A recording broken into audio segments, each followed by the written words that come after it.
Today, joined by Nikko from NikkoIndustries.com. The dude has an incredible business in the 3D printing space. You can find him at 3D Printed Profits on YouTube, 3dprintedprofits.com. I want to play a game of overrated, underrated when it comes to making money with a 3D printer. And idea number one on this list is selling the digital files, creating your own 3D print and then selling the files to other people so they can make this stuff at home. What's your take on this monetization angle? All right, so selling 3D printed files. That's what I do. So I wouldn't say it's underrated, nor is it overrated. I'll give it an A, right? Because once you make a design, that's it. Like you can sell this thing over and over and over and over and over again. And that's the holy grail, right? You can use Blender and design your own stuff. Blender is a free software. And that's what I use. Nice. There's a handful of marketplaces too, where you can go put this stuff up for sale. You don't necessarily need to have an audience or a following of your own, or I mean, I guess it would probably help, but there's other places to go out and sell this stuff after you've created them. Yeah. Yes. So there's several places you can sell these. There's Cults 3D. There's My Mini Factory, and there's CG Trader. Those are the three big ones where you can sell your files, and they do the marketing for you. They house it, they host it, everything. You can upload pictures, you can do your pricing. Obviously they have a cut, but it's like Etsy, they do the marketing for you, and you got to pay for that, right? Rather than you building your own audience and then selling, which is far more difficult. What's realistic in terms of the price per file or the monthly earnings? I mean, imagine it's a little bit of a volume game where you got to kind of cast a wide net and create a bunch of different stuff. And, only 20% of that is really going to drive significant revenue. But what's been your experience or the experience of your students? It depends. So I have full suits, like the cosplay and like the costumes, right? Like a full Iron Man suit for me is about $100.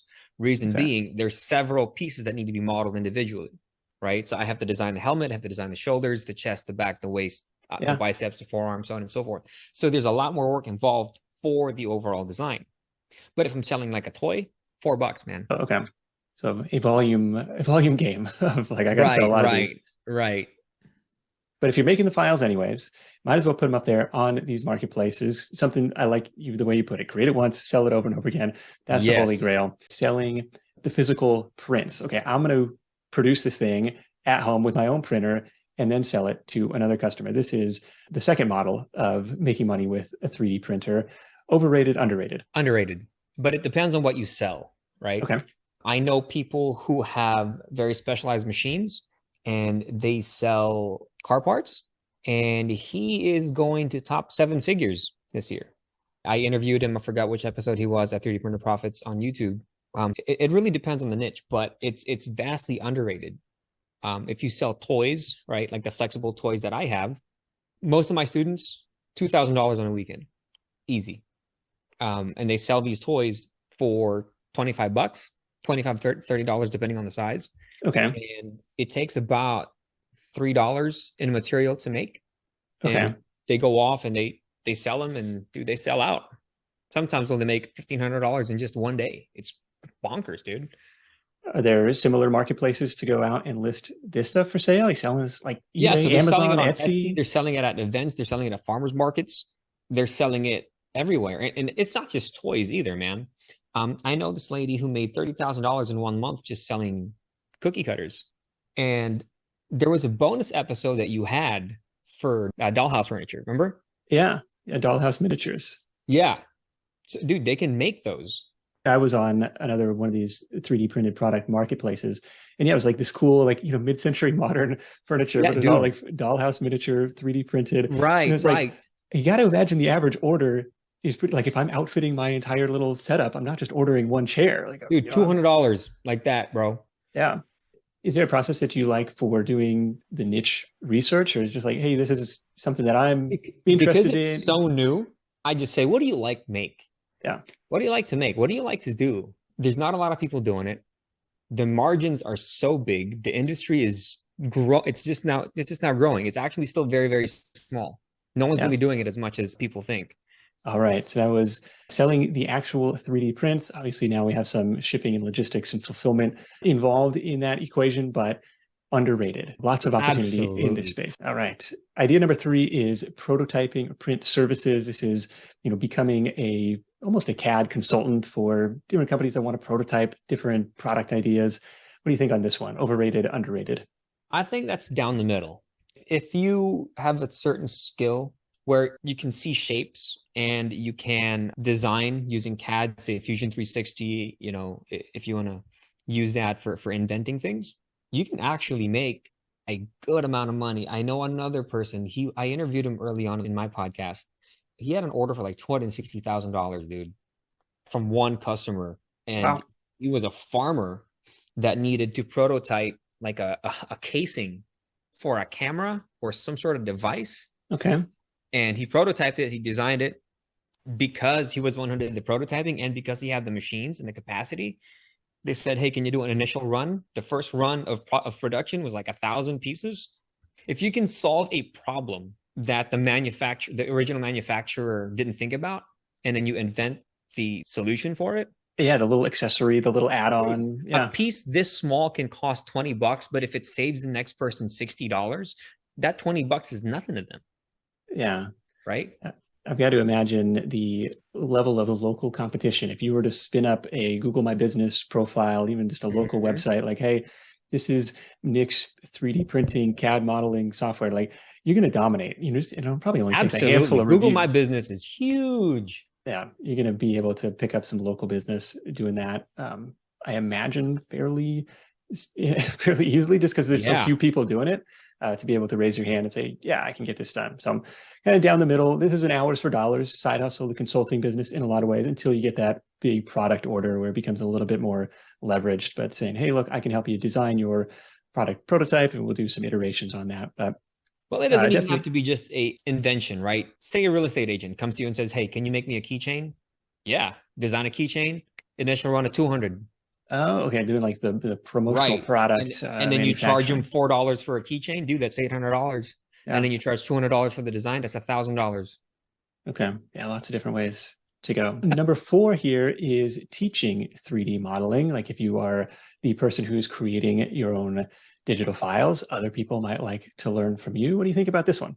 Also underrated. I'm also guilty of this. So I have my own course. I teach people Blender. So Blender is a free software, super, super powerful software. You can download it at blender.org. And I started a course where I teach other people to design their own files that you can 3D print. Okay. So there's different ways of 3D modeling, right? Not all 3D modeling can be 3D printed. And so I teach specifically for 3D printing. Okay. Okay. Now, Gosh, what a niche, right? yeah. And so people who have 3D printers, they're like, dude, I want to design my own files. And so I teach them to take what's in here to physically in their hand. Okay. Vastly underrated. You can start a full YouTube channel just solely on that. Yeah, this is a really powerful model that we've talked about on the Side Hustle show before. We call it king on a popular software product and building the content around it, showing your expertise, helping other people ramp up their training and expertise around it. Really, really powerful way to establish your own authority. And you can kind of draft off the popularity of the search traffic around the Blender keyword or the Asana keyword or the QuickBooks keyword, like how to solve this problem in this specific software. If you can help people out with that, like all of a sudden you start to rack up some views.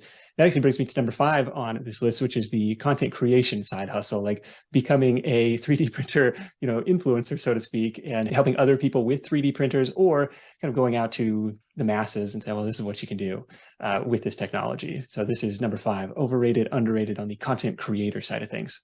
To me, it's starting to get overrated. It's on its way there. There's so many now, dude. YouTube, you just go to YouTube and start typing 3D printer, and bang, there's just so many of them. But I'm friends with the big names. So shout out to Joel Telling, Uncle Jesse, and Frankly Built. Those 3 guys, they're personal friends of mine. They have massive channels. They dwarf mine. But there's so many ways to make money, right? If you love the hobby, if you do get into the hobby and you love it, people will see it. So you can create content around it. You can create a blog, you can create a YouTube channel, you can create a TikTok, you can create an Instagram. And with that comes the most important currency in the world today, which is attention. you have people's attention. And when you have people's attention, dude, they'll buy whatever you tell them to buy. As an influencer, as a person of authority, you've built trust with people. And from there, affiliate links, Amazon, your own merch, your own Patreon, sponsorships, YouTube ads, you name it. Your streams of income just start piling up. Yeah, it's really powerful because it scales, right? It takes the same amount of effort to create the video that 10 people watch or 10,000 or 100,000 people watch, right? So it can scale, but it's that speculative upfront investment of time and effort and energy to create that content when nobody is paying attention. So maybe you're saying like, yeah, if you can get there, if you can break through, worthwhile. But if you're looking for near-term income, probably not your best bet. Oh my God, it's a lot of work, but it's worth it in the end. Very good. Appreciate you hanging out, sharing this stuff at nikkoindustries.com. Check him out, 3D Printed Profits, the YouTube channel where he interviews other 3D printer entrepreneurs and side hustlers. Really cool stuff over there. I'm sure you get some inspiration on what other people are doing in the space. And then 3dprintedprofits.com. You can find more about Nikko and everything he's got to offer over there. Make sure to subscribe for more money-making ideas. And thanks so much for tuning in.